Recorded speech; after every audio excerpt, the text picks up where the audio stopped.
It's been a really hectic 2 weeks of glazing here in the studio, and sometimes when I come in first thing in the morning or towards the end of the day, I'll set aside 30 minutes to throw some pots, with varied success.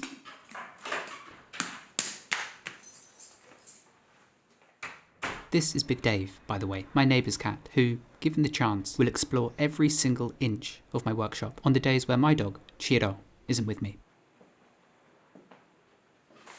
For the past fortnight, I've been doing nothing but waxing pots, glazing them, and then cleaning up their glazed surfaces. It's really tedious, repetitive work, especially when there are hundreds of pots to get through. And so, like previously mentioned, to break up that monotony, I'll spend some time each day either throwing or trimming. I told myself at the beginning of the year that I'd spend more time practicing making larger pots, and well, that promise has gone completely out of the window. But I've been trying to pursue that idea again, which has also been accompanied with a ton of failure. It is practice, after all, so not every single pot has to be kept. Rather, it's simply going through the procedures of working with larger amounts of clay to progressively make myself more and more comfortable working with larger masses of clay.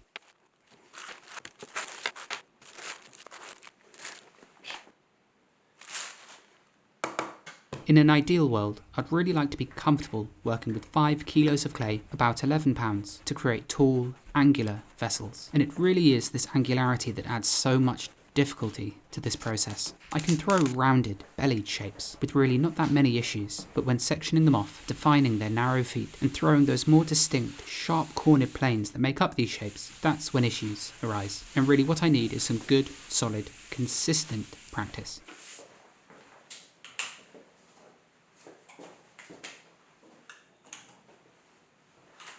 My finger's almost better, for those who have been asking. I'm quite certain it was ingrown, or at least it was trying to be, so I've desperately been trying to lift the nail up and let it grow back out. But it really is incredible how such a small thing can create such an impact. It caused discomfort when I was throwing, and there's a tiny patch of skin that keeps healing and falling off. But it's getting better, and that's why I've put on one of these tight finger cots, as when making these videos I'm constantly washing my hands, getting them covered in clay, and so on, and this causes my fingertips to dry out quite thoroughly. I suppose it's just one of those things that comes with being a maker, and working with your hands. Anyway, this is about 3 kilograms of clay, not tons, and my aim is to create a tall vase with a very narrow foot.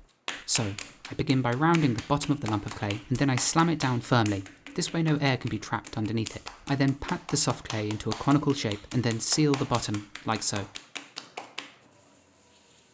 I then squeeze out some water onto the lump of clay and begin the centering process properly. And as the stoneware I'm working with here is really quite soft, it's really easy to cone it up and down, but this also means that the clay has less strength overall, which means the walls, as they're progressively saturated with more water and slip, will weaken and degrade. So I'm going to have to take this carefully.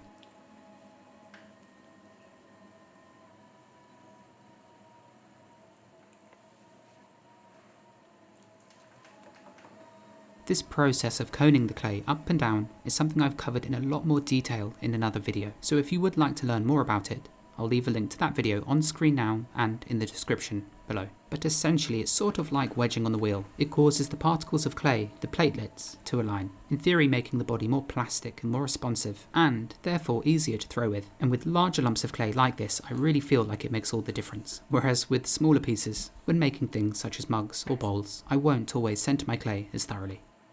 So, that's how I center a soft lump of clay, and the last thing I do is just scrape away any excess around the base, like so. Now, if the clay is a bit firmer, here's what I do to get it centered. This is 5 kilograms of clay that's much harder, and it's been patted into center and sealed around the bottom. To make the lump of clay even more centered, I grip my right hand with my left hand to stabilize it, and then run it up the lump of clay, removing any undulation that spins around. Clay will come off on my hand, and when it does, I simply add it back onto the top. After doing this 2 or 3 times up and down the lump of clay, it'll be really centered, and when trying to center lumps of clay that are much more firm, this can make the initial stage of opening with water just that bit more straightforward. This cone of clay is then covered in water and centered as per normal.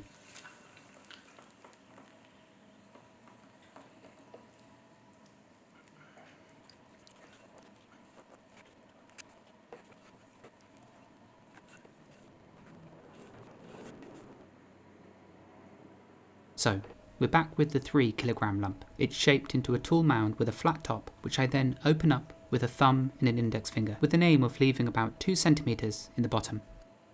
Once this depth has been achieved, I add some more water into the hole, then position my fingers so they're resting on the base itself, and then I begin to glide them out horizontally, widening the base. But with this initial depth set, and with about an inch in the bottom of this pot, I never want to press down any further, as that will compromise the thickness of the bottom, and in some ways we need some thickness here in the bottom, as it adds stability to the rest of the pot. I do the same thing in the rim when I'm pulling up the walls and setting the lip. I never let it get too thin and razor sharp, as that causes the uppermost portion of the vessel to lose any strength, and you'll find the entire pot loses its shape much more easily. To check the depth, I press a needle all the way through it, position my index finger on the base of clay, and then pull both out together. This is about right. I could probably afford it to be a bit thicker, but I definitely don't want it any thinner than this. The other thing I make sure to do is to make the corner of the wall a right angle, more or less, a shape that resembles this part of my hand. It's okay to have a small curve in the corner, but if it's much larger, say like this, then all of this clay will be really difficult to use later when you begin to pull the walls up. It'll be mostly inaccessible, which means your pot will end up bottom heavy. The first thing I do is collar the walls in and up, creating a conical shape that slopes inward, whilst also thinning out the walls, which will make them easier to throw with, especially when compared to the thicker donut shape I had previously.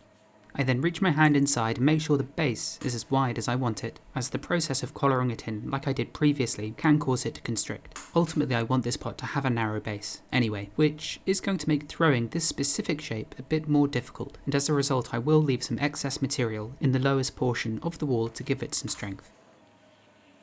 Now for my first couple of pulls, I'm going to work on the left side. I'm essentially pinching and pulling up like I normally would, with a sponge or my knuckle on the right hand side, but in this case I'm guiding the clay up with my palm on the outside whilst keeping it stable, and my fingertips on the inside are pushing out against that palm, pinching the clay up. This is a technique of pulling the clay up that I would like to get better at, and I hope to invest a lot more time practicing this technique, as after watching Master Potter Moondabang throw this way, I've been completely transfixed. With the walls now considerably thinner, I'll begin pulling the clay up the conventional way I normally do on the right hand side of the pot. I press in with the soaked sponge at the bottom, and just above where that hand presses in, I push out to create a lump above it, and it's this bump of clay which I lift up.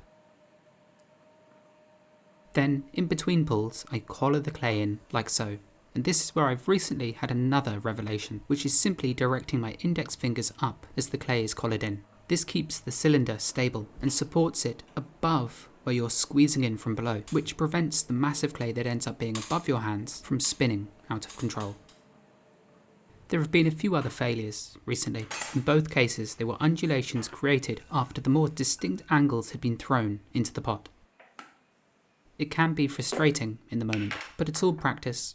I can recycle this clay and throw another, and I think, if anything, it's taught me that if I want to create these more angular shapes, I should begin to dry the exterior shapes a bit more than I think, as there's no issue creating round vessels like this, but once one of those sharp corners is thrown, there's really very little you can do to go back, or to make alterations to it, or to change it. So yes, more practice is needed, and I think it's about time I finally get a gas torch, so that I can really dry the exterior surfaces, stiffening up the clay before I throw the more angular shapes.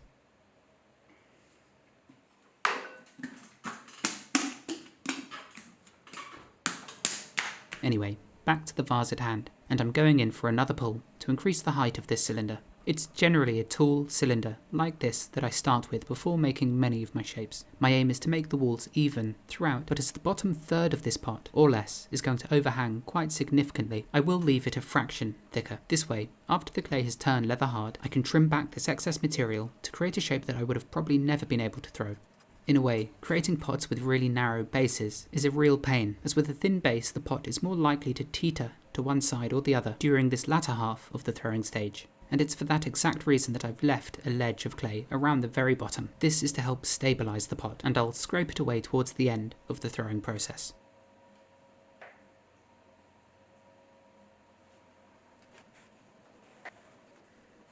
Next, I'll spend some time flaring out the top section of the vase, which, with hindsight, I should have threw much thinner, as I ended up leaving it quite chunky, meaning that rather a lot had to be trimmed and removed. Thankfully though, trimming pots is a process I love, so myself having to turn away a bit more clay, well, I don't mind. As long as I end up with a vessel I like the shape of, and it feels balanced and light, I don't mind so much about the journey it took to get there. After spending a few moments levelling the top, I'll then begin to scrape away slip on the outer portion of the wall and further define the vase's shape.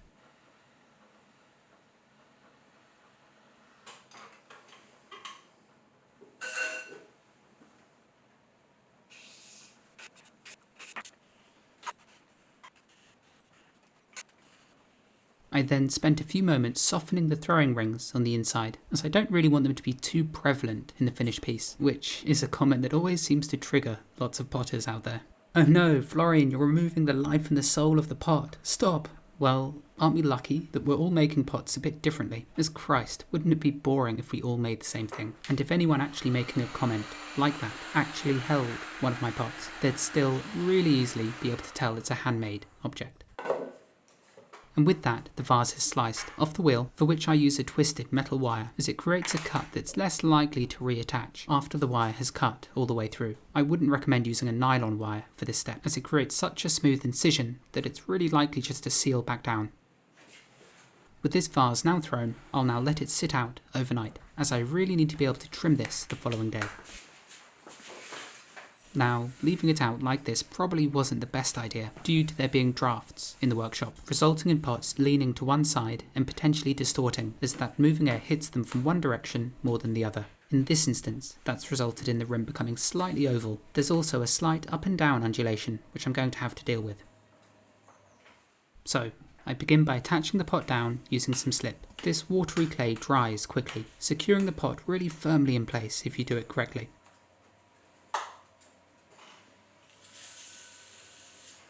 To round the rim, I'm going to stuff a vase into the opening as I spin the other vase beneath it. This definitely worked, but there's still some movement in the rim, so I'm going to try pressing outward with a kidney to potentially splay the clay out more than it was, and then I'm going to spend some time trimming the lip, only ever trimming away the highest point that spins around. Thus, whatever subtle undulation there is should eventually be removed. And the trickiest part about doing this, by far, is keeping my hands and the tool steady at this height. So I lock my elbows into my torso, press my hands together, and use lots of digits on the blade itself to keep it steady. I even bring my head down to brace my hands with my chin, which works surprisingly well.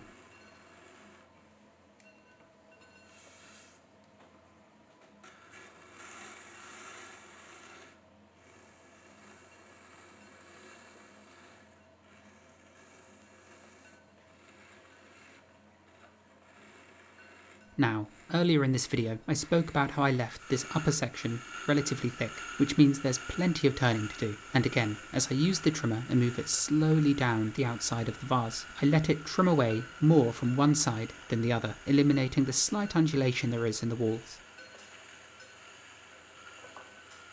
This is the moment I live for. This, for me, is my favourite part of the process. It's when I get to really refine the vessel, thinning the walls, straightening them, making the form crisp and sharp, and I really think about the proportion of each part in relation to the other.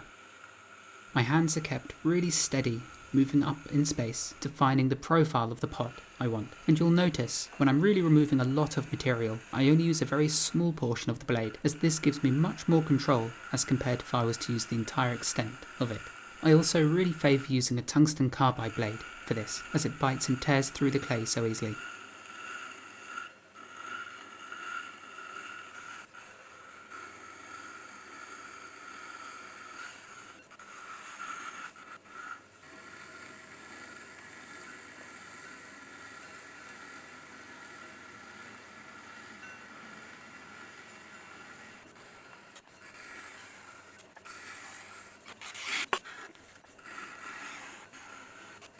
And with the trimming on this top section done, I'll smooth over the turning marks with a flat scraper, which I can also use like a guide by offering it up to the surface of this part to make sure it's flat. I also did a touch more trimming on the inside just to thin out the rim, working it to a sharp, beveled edge, so that it gives the impression that the entire piece is thinner and lighter than perhaps it could possibly be. We take in a huge amount of information through the rim. If you have a vase with a rim that's squared off and blocky and is about 3 centimeters wide, you'll perceive the entire vessel before you pick it up as being much heavier, whereas what I want with my pots is the opposite, and by trimming the lip to appear very fine, when you see this piece without picking it up, your perception is that it's delicate and light, which are precisely some of the characteristics I want my work to convey. It's now that I can trim the bottom to be as narrow as I wanted, removing the excess clay I left in this part to make it easier to throw. And please ignore the repeated scratching noise you're probably going to hear from this point on. A ribbon of clay must have got stuck underneath the wheel, and try as I might, I could not find or remove it. I think the pot coming loose here is it telling me that it's time to flip it over and to work on the bottom.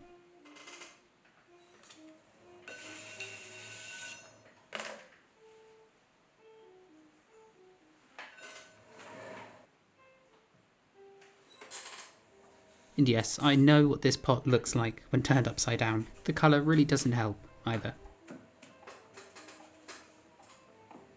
Due to its shape and size, I don't think I need to secure this piece down with any clay.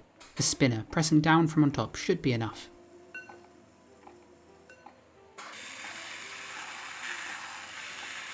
With that scruffy edge removed, I can begin work on the very bottom, trimming a beveled edge around the outside. This creates an edge on the base that'll be less likely to chip with use. It'll also cause the pot to cast a shadow underneath itself when it's placed down, which makes the pot appear as if it's floating just a touch, again helping the vessel to appear lighter. The next step is to begin hollowing out the foot, making the footwell and removing that last touch of weight from the bottom.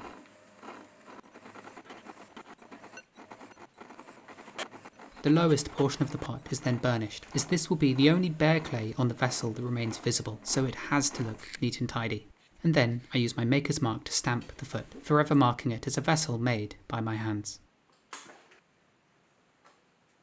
I then place the vase onto an HPL bat, which is glassy smooth and won't imprint anything into the still soft clay.